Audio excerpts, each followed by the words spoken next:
بیا بنویسیم روی خاک، رو درخت، رو پر پرنده، رو ابرا. بیا بنویسیم روی برگ، روی آب، توی دفتر موج، رو دریا. بیا بنویسیم که خدا ته قلب آینه است، مثل شور فریاد یا نفس تو حصار سینه است.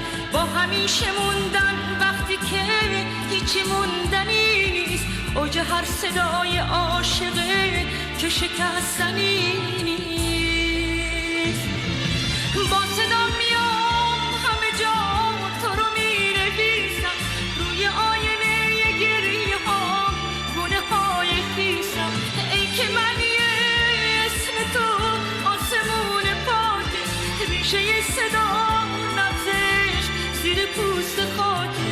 بیا بنویسیم روی خاک، رو درخت، رو پر پرنده، رو ابرا. بیا